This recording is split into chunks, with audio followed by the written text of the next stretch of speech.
Traveling the Vortex.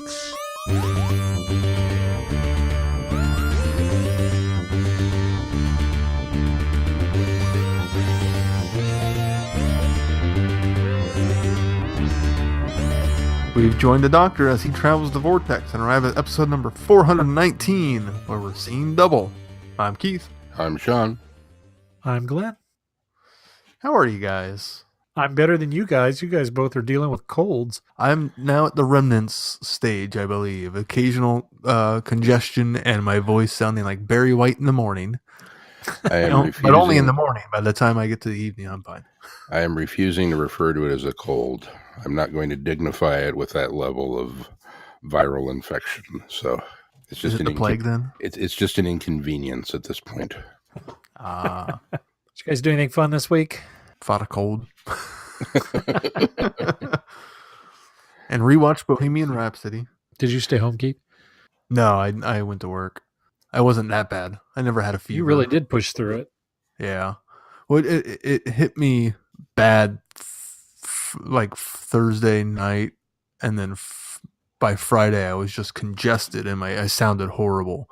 But like the runny nose was mostly Thursday evening, so I was able to deal with that off work hours for the most part.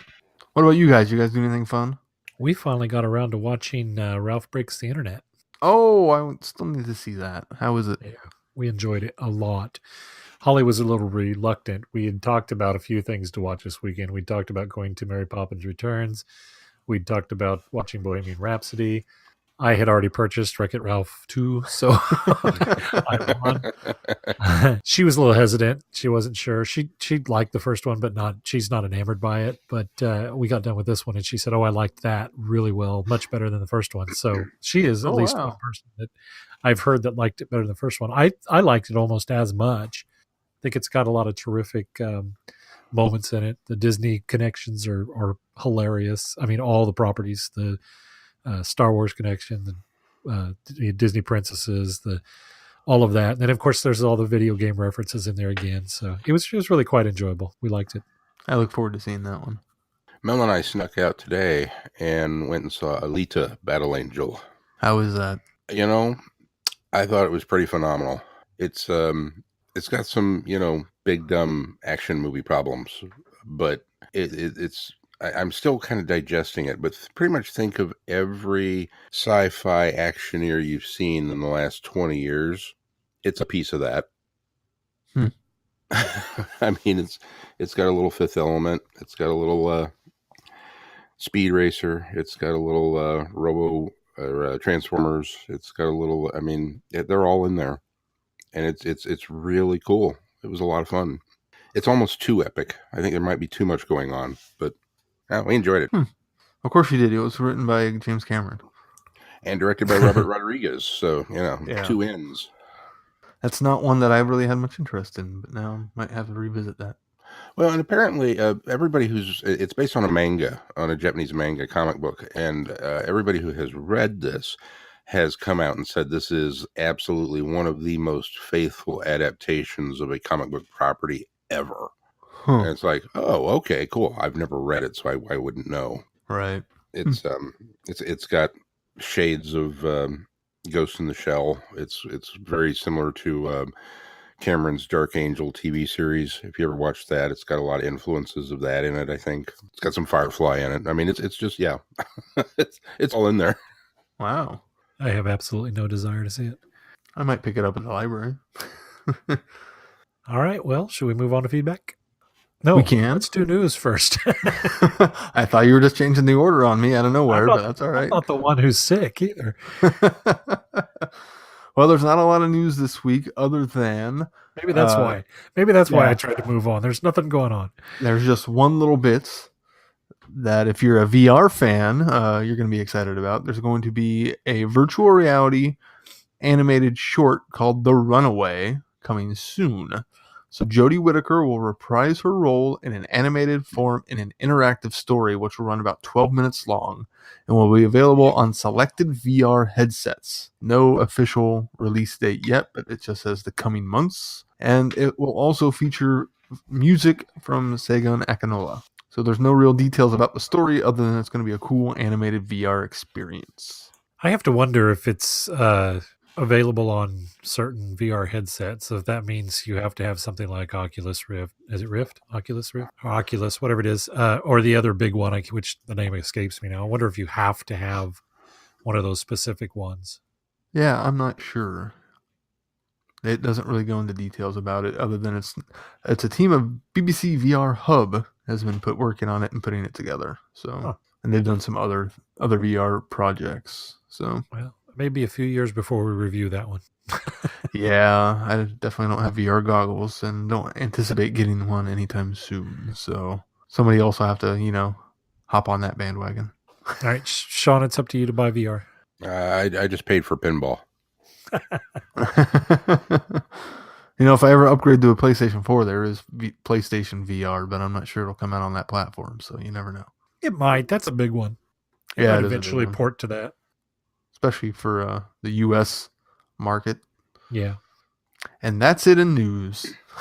I'd like to have a VR. I don't know what I'd do with it, but See, this doesn't appeal to me. The idea of it is not alluring enough for me to want to go buy one. All right. Well, should we move on to feedback? Let's move on to feedback. Our feedback this week comes from Jamie. I'm going to attempt this. And Keith, I might have to tag out. That's fine. I'll keep up. Jamie writes, "Hello, Stonehenge." Wait, this isn't Stonehenge? It's Kansas? I thought it looked too flat and no stones. Oh well. Hiya, Vortexers. Top 5 companions. I'd say that the brig does count as a companion. All good choices, and I could definitely understand not being able to rank them, and I'll accept pairs like Amy Rory, Ian Barbara, Ben Polly, Peri Erman, etc.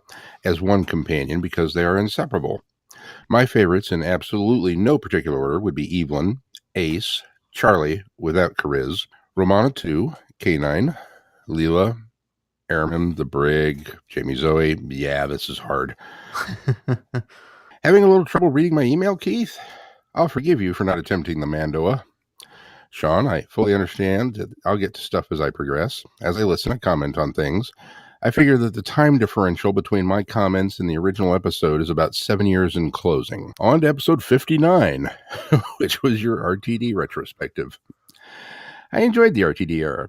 It had a lot of great episodes, and the season story arcs were simple with little hints sprinkled throughout the season before a nice payoff in the final two-parter. I got into Doctor Who at the start of the Moffat era, so I can't claim that Russell made me the Doctor Who fan I am today. You mentioned the new, at least at the time, Dirk Gently show. I've watched both seasons and can say that it's good. It's very weird and brilliant and confusing. The other thing for this episode is on the topic of canon, specifically Shada. What counts now? The original unmade, partially made TV serial, the novelization, the webcast, Big Finish audio with the Eighth Doctor, or the new remounted DVD with filler animation? Just a question for you to ponder. Moving on, I skipped the galley side trips that sit between episodes 59 and 60. While I enjoyed the episode on Sean Mill's trip to galley, I'm not a huge con or cosplay person. It just doesn't interest me and isn't my kind of fandom. Nothing against those that enjoy that sort of thing, just not for me. Otherwise, it was a good episode. Moving right along to episode 61, the Black Guardian trilogy. So, as I've been focusing on my watch through for the past several years, it's been a long time since I've seen these stories. I remember enjoying Maud When Undead, and while I don't remember that much about it, of the 3 stories, the one I remember least is Terminus. I can't say much more. Enlightenment was good. I remember the Black Guardian, the ships, the ballroom scenes, not much else. You talk about the 5th Doctor and how he feels flat on TV, especially compared to the eccentricity of Tom Baker. In your opinion, have the audio adventures from Big Finish helped? On top of this, what are your thoughts on how Turlough has been handled on audio? Have his audio stories enhanced his character or detracted from how he was on TV? Interested in your thoughts. Jamie, I think you'll be getting to those answers probably shortly. Yeah, for the most part, I think so. I think Sean, who's been more vocal about the 5th Doctor being flat, his opinion slightly alters when he actually meets him in person. Oh, spoilers. Kind of like Glenn with Sylvester McCoy. The Guardians are an interesting concept. I feel that their mystique was used well in the Key to Time season, and the realization of the White Guardian and Ribos was well done. Or is it Ribos? Ribos. It's Ribos. I did it again. The Black Guardian was interestingly realized, but I didn't really care for the negative effect. I actually kind of like the design in the Black Guardian trilogy more so. Watching TARDIS Sauce, episode 1, the one without Keith, and your discussion of the most recent season. So far, I find myself agreeing with you. It's nice to hear that even Sean, the biggest Moffat fanboy I've encountered, thought it was time for him to go. Later in the video, Sean talks about the "it's ours" mentality, starting with Star Wars and the special editions. I'd agree with that. I'd also say that with the advent of the internet and its anonymity, as well as the rise of social media, we've got the increased volume of dissenters. Now it seems like everyone has the ability to shout their opinions from the mountaintops, and the political climate of the United States, and I'm not blaming one side or the other on this, has bred a culture where it seems that once an individual states an opinion, it becomes fact. And how dare anyone disagree with that fact, despite it really only being one opinion over another. Politics have always been a part of Doctor Who.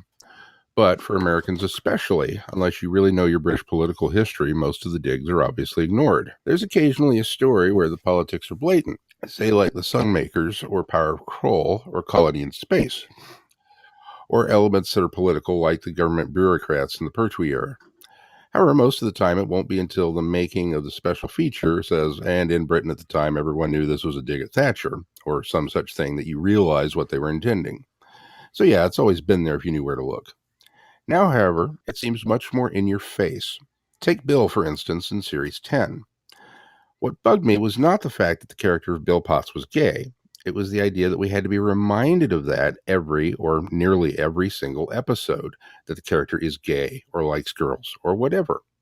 It seemed very beat them over the head, and sometimes didn't feel necessary to the story at hand. It also didn't help that when it was revealed that Bill would be gay, Pearl Mackie said that it was nice to have gay representation in a mainstream show, and that had never been done before in a show like Doctor Who, and it was about time. A, we'd already had Captain Jack, and B, okay, she's a gay character. You don't have to beat me over the head with it. I really don't care as long as it's done tastefully and you aren't ramming it down my throat. When it was announced that Jodie had been cast as the 13th Doctor, the internet exploded. How dare you make a male character a woman? Not my Doctor. This isn't the show I grew up with. I'm done. My take was, okay, the Doctor's a woman. I like Jodie from Broadchurch. She's a good actress. Let's give it a chance. What really bugged me was the marketing from the BBC leading up to the premiere, mainly the glass ceiling trailer.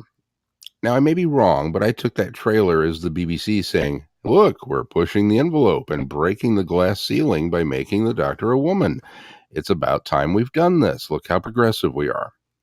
I realized that most people probably took the "it's about time" tagline as it's a show about time travel. Of course it's about time. I instead saw it as political. Thankfully, the actual episodes didn't dwell on the gender change and weren't overly political.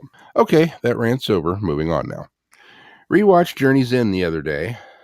Maybe it was last week or last month by the time you read this. Let's just say I watched it recently. Good episode, but I noticed that Davros looked very CGI. I know that it's makeup and an actor, but everything else looks like practical effects and props. But Davros looks very CG. Does anybody else notice that? I have to go back and revisit it. I did not notice that when I watched it. I don't particularly remember thinking that he looked CG'd. Also, I've made it to Shada in my watch through of Who. I'm wondering if Stephen. Are we Which back? one? Are we back to this? Which one? And which one's canon? I'm wondering if Stephen Moffat remembered Tom Baker's intro and linking narration for Shada when he created the curator for Day of the Doctor. Yeah. I'm thinking that Tom isn't playing the fourth Doctor in those linkings, but rather the curator. Oh, I like it. That's a good idea. Headcanon. Yeah. It's my headcanon now. Food for thought. I'm really enjoying your show. You guys do a great job. Keep up the good work. Jamie. Thank you, Jamie. Thank you, Jamie. We're catching up on your feedback, and you're catching up with us. So it's kind of a slow march for both of us, but we're getting there. And I do want to address something about talking about the political correctness of the show, and I think that you have some fine points. I don't think we all entirely agree with them, but we do like to hear opinions about those kind of things, and so we feel it's important that your voice be heard, because I think everybody should have a chance to express their feelings. And like I say, I think you have some good, thoughtful points there, and I commend you for those. Not that we necessarily agree, but I think you had some great points. Yeah, and I think the tagline specifically was chosen so it could be either it's a show about time travel, so it's about time, or it's about time as a political statement on the casting of a woman in the role. So I think they chose that on purpose to be dual purpose, which I kind of like the fact that you could look at it either way. All right, well, shall we move on to our reviews? Let's. First up, A Town Called Fortune. Wanted, dead or alive, for the murder of William Donovan. Problems beset the Doctor and Evelyn Smythe as they travel by train to the Wild West town of Fortune. A young woman is investigating the murder of her father 9 years earlier, and a wanted poster indicates the Doctor is the killer. With the TARDIS lost to them and the law on their tail, can the travelers unravel the mystery, or will Rachel Ann Donovan take her revenge first? This one gets a bump. Oh, only a 2 bumps. Yeah. Because it started off and it was bump, and then it didn't really end. It just kind of stopped. You mean the story? Yeah. Well, they're resolved. Kind of. I tell you, I'll go ahead and go first. I was really excited by this one. I didn't know anything about it, but it's a Western. It's like, ooh, okay, cool. It's Evelyn. It's the Sixth Doctor. We're on a train. Fantastic. I'm eating it up. Setting, atmosphere. Oh, it's a little bit of Murder on the Orient Express almost, but the murder hasn't happened yet. But the Doctor, there's a time travel element here that he's wanted for murder in a town he's never been to. All right. Oh, and then now we're jumping off the train. Why didn't you just go back to the TARDIS? Okay, that's all right. We'll just we'll catch up to her at the end of the line. All right. Oh, there's a mine. Oh, it's Indiana Jones and there's slaves. Oh, this is terrible. We're going to stop them. Oh, we got captured. And we got carted off to the sheriff, who's not evil, but he's a little off. And then he lets Evelyn go to the saloon. Okay. Well, I guess he's not evil, so okay. And then there's a bar fight. Righteous. Because of course there is. It's a Wild West story. There are certain check boxes you have to have, Yes. And then we get caught up with this daughter who's looking for her father's murder from 9 years earlier. Okay. Age difference, I guess. All right. It took her a while. She had to grow up. Okay. I'll allow it. And then the mayor. Okay. Obviously the mayor's the bad guy. He's slimy. They make no bones about that. It's a Western, it's a companion chronicle. We've spent half an hour on setting. We've got to get to the meat of the story. Give me the mayor. Here he is. He's the bad guy. Okay, go. And then it just kind of petered out. We get to the newspaper office and reveal that the big secret is, the one guy loved the other woman and he was married, didn't want anybody to find out, but he'd struck it rich, so he went and signed the deed, and the mayor found out, and he renamed the town. But the mayor didn't actually kill the guy that we think he killed. He just, took advantage of his death because of another love triangle, because the sheriff was in love with the same woman and was jealous and accidentally killed him. The sheriff actually killed him. It was just an accident. It was like, okay, nothing happened. I mean, the whole thing was this kind of case of mistaken identity. I mean, it was an accident.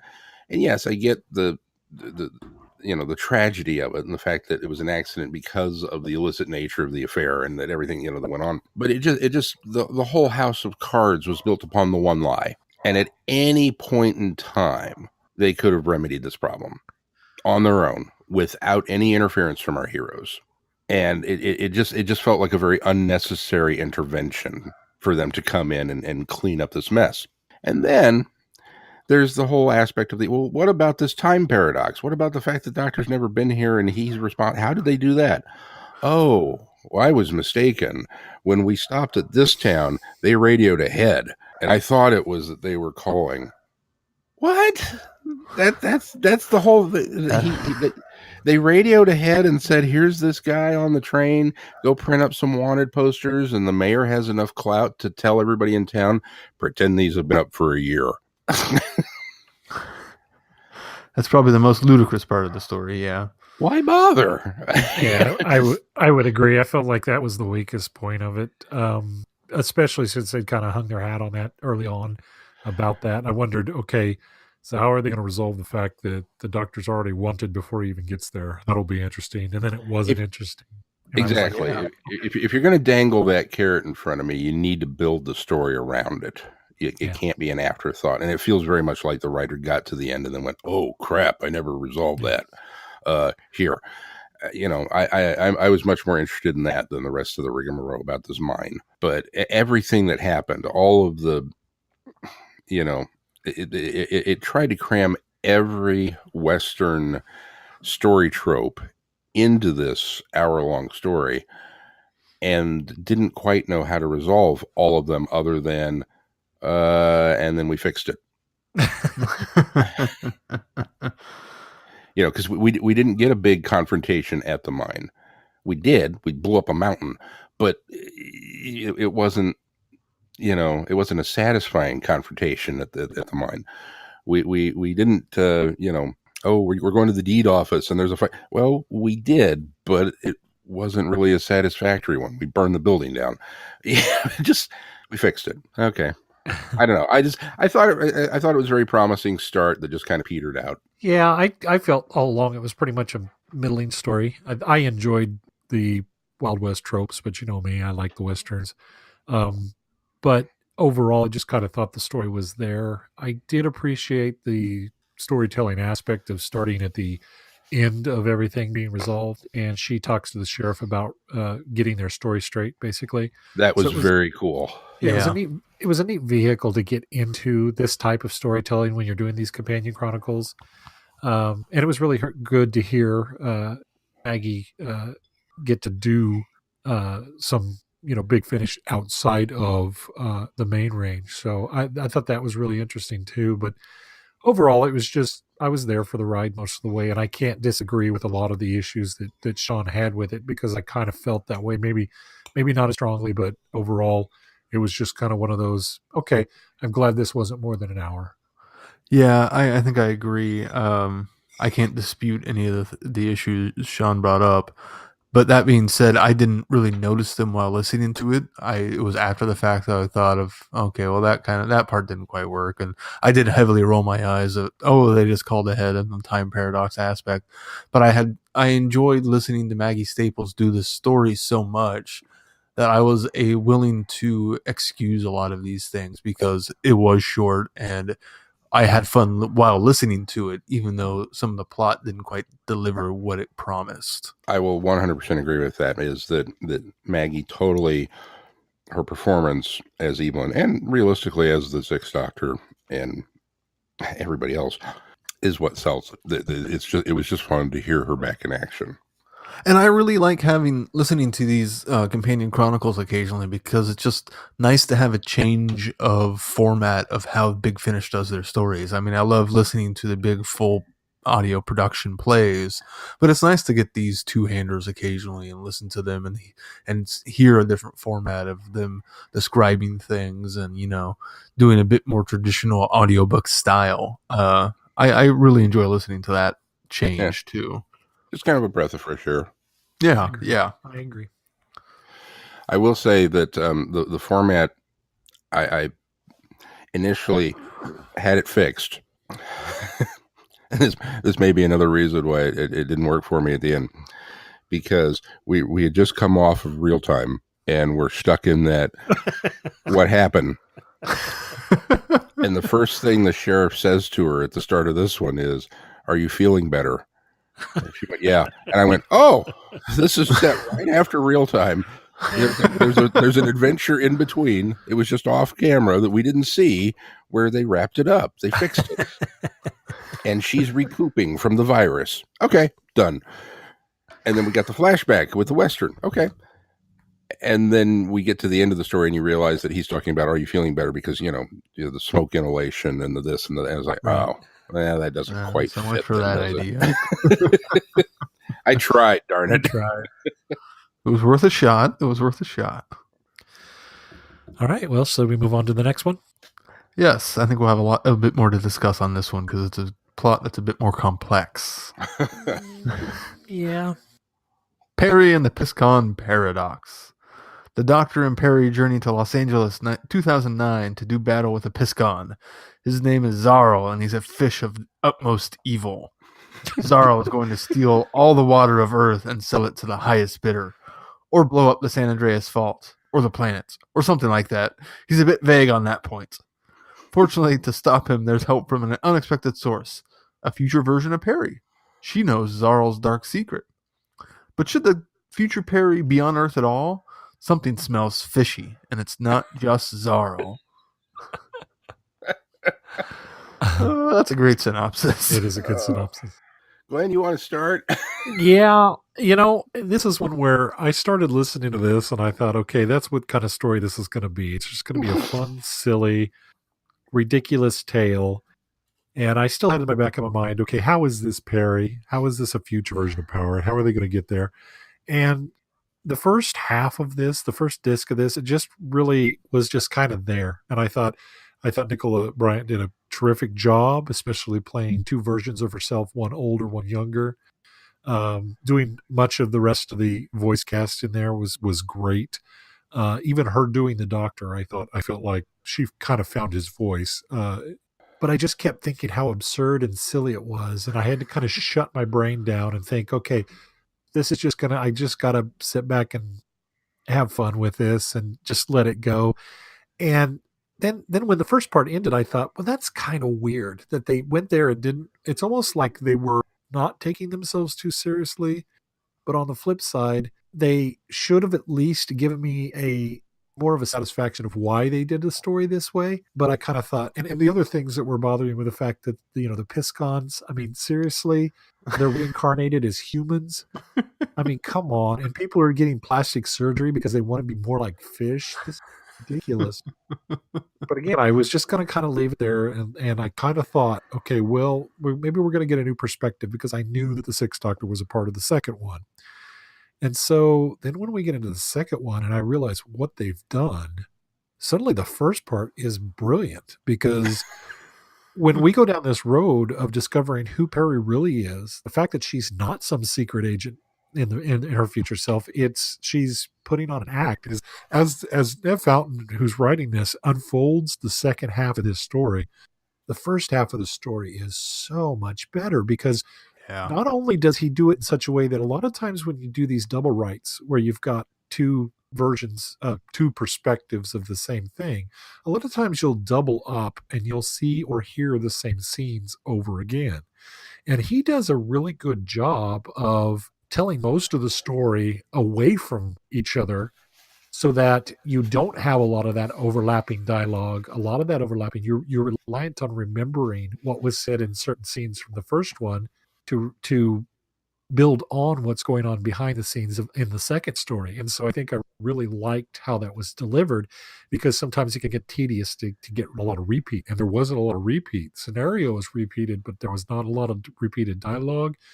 It went on great. It was terrific to have Colin Baker perform the role of the Sixth Doctor. He was so funny. And so it was And Zarl. Yeah. And the other thing that it made me long for, I wish, and I'm sure it was circumstantial, but I think that it made me long to have had Peter Davison do the Doctor in the first story, because I think that would have been the icing on the cake, making this entirely better.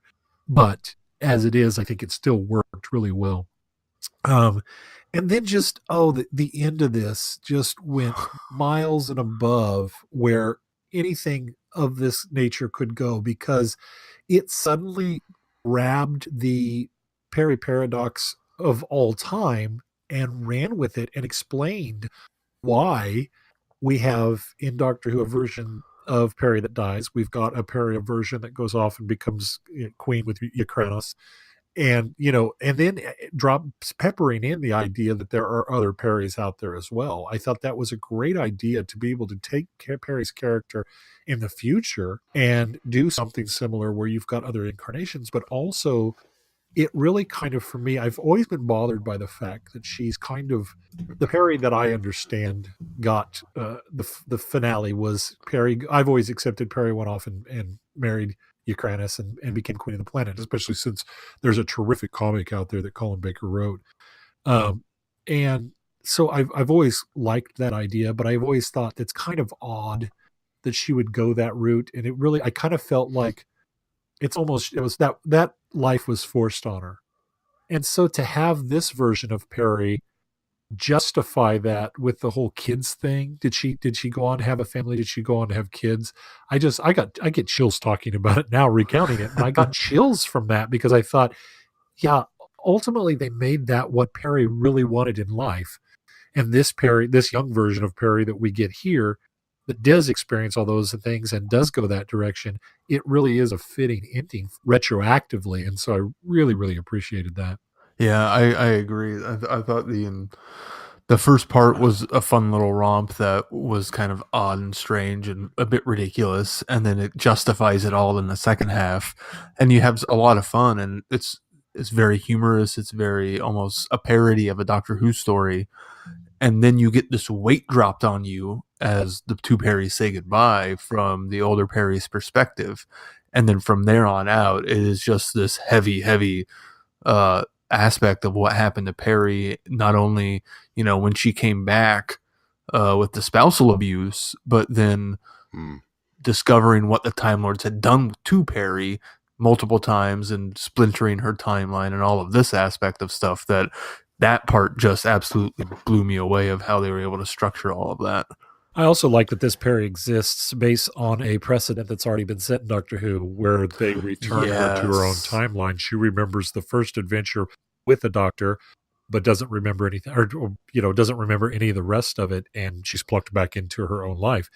Very similar to what they do with Jamie and Zoe. And the pain in Colin Baker's voice when he mentions Jamie and Zoe. Yeah. And the fact that it happened to them too was just a perfect way to deliver that line. I can't add too much to what you were saying. I mean, just as we're going on in the first part, it became very clear very quickly that, this is a farce. This is not just a fun romp. This is a complete and utter Especially once we get into the second part where the Sixth Doctor is dressing up as Zarl. It almost becomes a pantomime.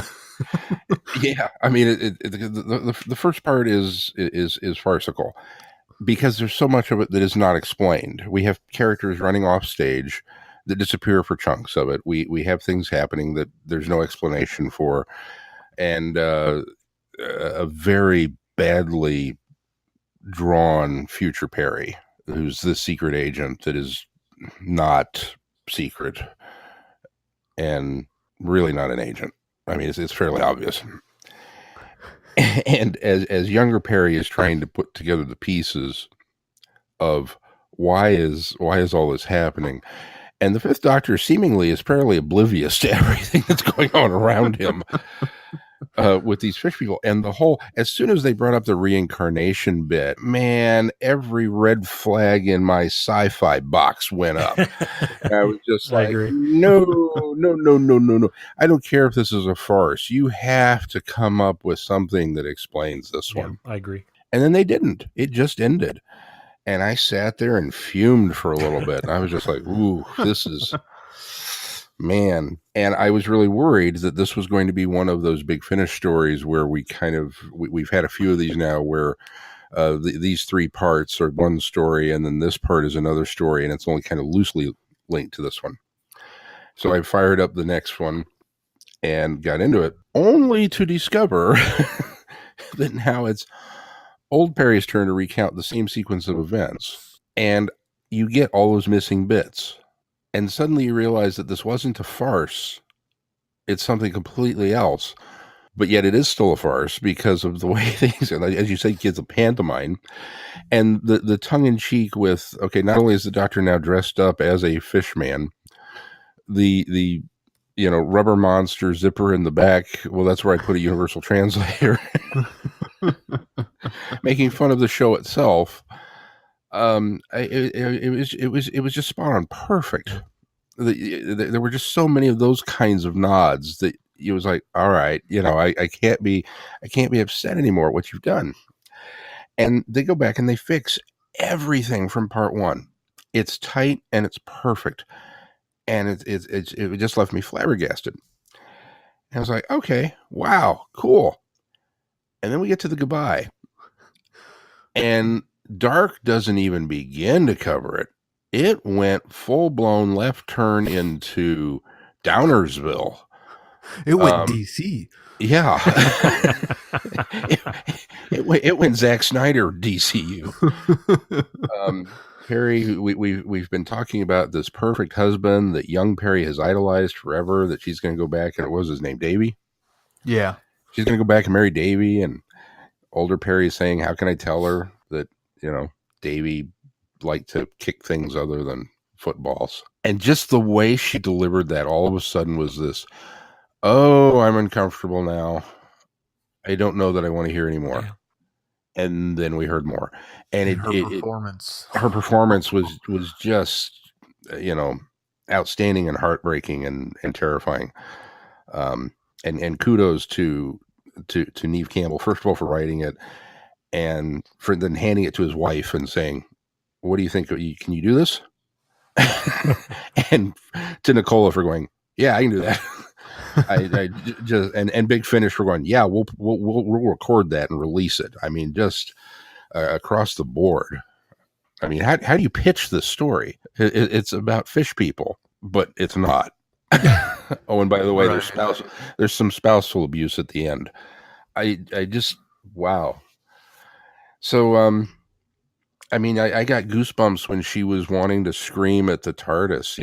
You go and you run away from your problems. Go run. You don't want to be me. And then realizing that was kind of setting up the paradox that she was going to wind up becoming her, because she had convinced her that she needed to go to Davy, and just the sinking feeling of that. And, just so terrible for that. But we get the impression that version of Peri that version of Peri is still early on.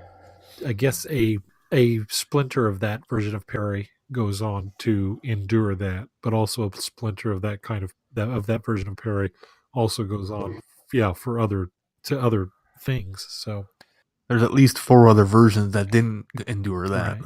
Right. I think one of the nice touches is, as the first story's ending and Peri's going into the TARDIS, you hear the older version of Peri yelling at the TARDIS, but you can't make out what she's yelling. Mm-hmm. And then to be able to get the other side of that when the second part reveals what she's yelling at the TARDIS, I thought that was a nice touch. Yeah, that really was. And this story kind of like flip-flop. I'm kind of, if you can execute the telling 2 stories from a different perspective at the same time, well, I'm just all in it. Even with the ridiculous fish people and everything, the fact that they can tell the story so tightly, it just works perfectly. Well, and the farcical nature of storytelling like this works best in Companion Chronicles, because I think it also goes to one of my defenses for Love and Monsters, is the fact that when you're getting the perspective of a storyteller, you're not getting a third-person perspective as we do for many of these stories. When you're getting a first-person perspective of a story, you can't always trust that there isn't some embellishments or some commentary or some editorializing of that story. And so when it's coming from a person telling a story, then it's okay to you can get away with those kind of things because it's their perspective or maybe a twist or a spin they're putting on the tale. You can't trust the narrator. Right. Good stuff. I would definitely risk. I'd love to go back. I don't think I'd do it real soon, but I'd love to go back and listen to both of these again. Now having the foreknowledge of what's coming in the second part, just to kind of pick up on the little nuances that maybe kind of escaped me that I didn't remember when I got to the second part and went, oh, okay, this is why this is this way. So.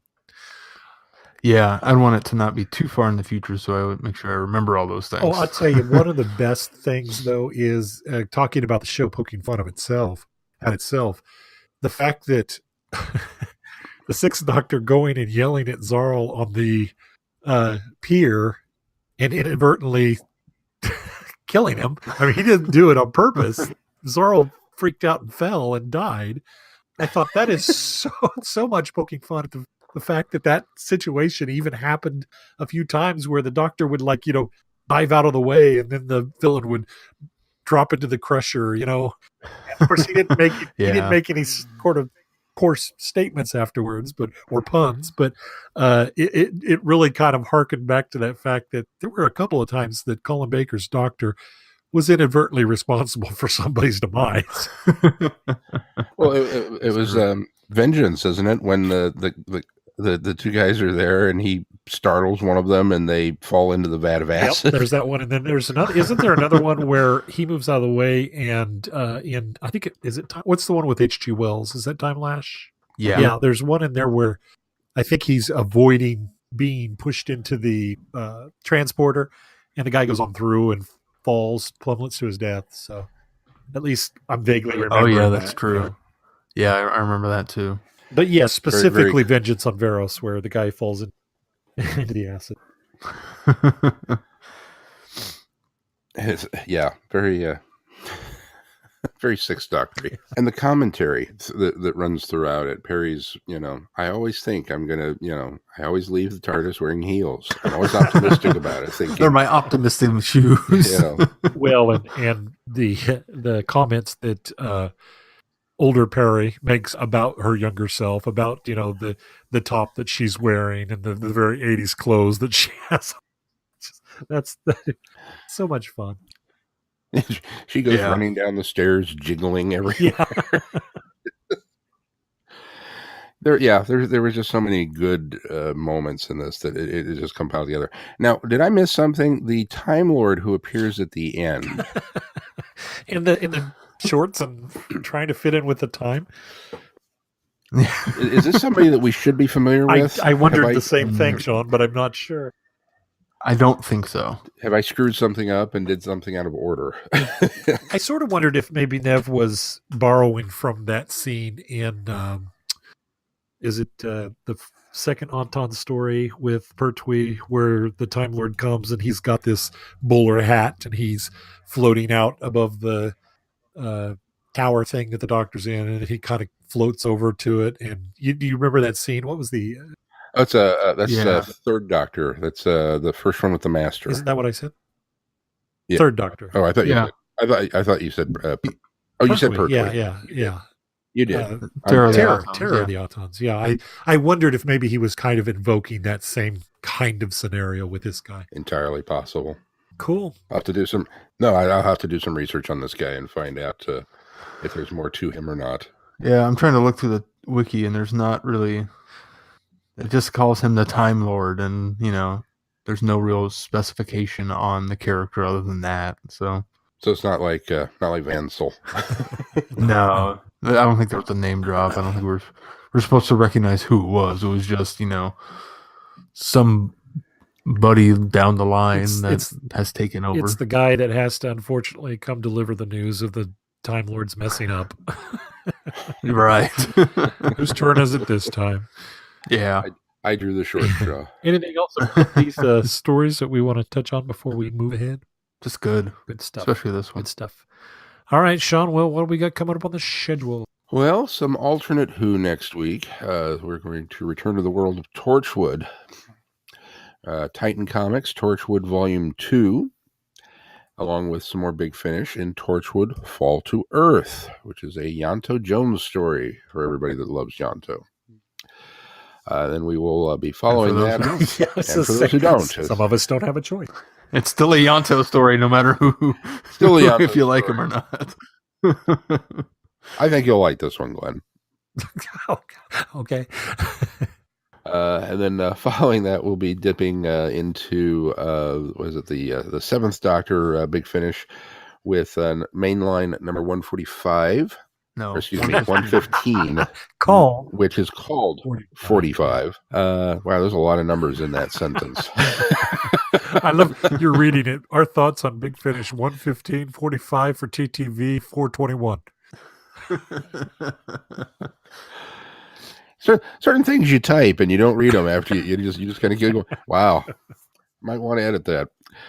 And then the following week, Doctor Who and the Cricket Men by Douglas Adams and James Goss. Yeah. So that's what's on the horizon. If you're following along at home and want to do some homework and keep abreast of our reviews. Cool. Of course, we like to hear from you guys. Keith, how can people contact us? Well, if you're on our website, either listening to this or looking at the schedule, you can just click the Send Feedback tab across the top, and you can fill out that form and send it directly to us that way, or you can send it to feedback@travelingthevortex.com, or you can also reach out to us on any form of social media. Sean, if people want to help support this podcast, what do they need to do?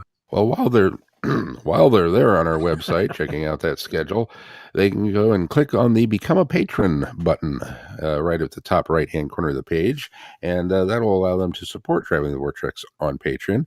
Take them to that site, and they can donate fundage, or they can go to the Patreon site itself if you're familiar with how that works. It's a great place for donating to artists and paying them for what they do. And of course, if you are listening to us, you know how to get this podcast, but you might tell your friends how to get us. You can listen to us on Apple Podcast, also on Google Play Podcast. We're also available on Stitcher. You can listen to us on TuneIn, and we're also available Player FM at this point. Anything else we need to touch on before we close this one? I don't think so. Terrific. I don't believe so. If that's going to do it for this time, until next time, I'm Glenn. I'm Sean. I'm Keith. Cheers. Good night, everybody. Be seeing ya. Thanks for listening. You have been listening to Traveling the Vortex. Doctor Who and all of its associated programs are owned and trademarked by the BBC. No infringement is intended or implied.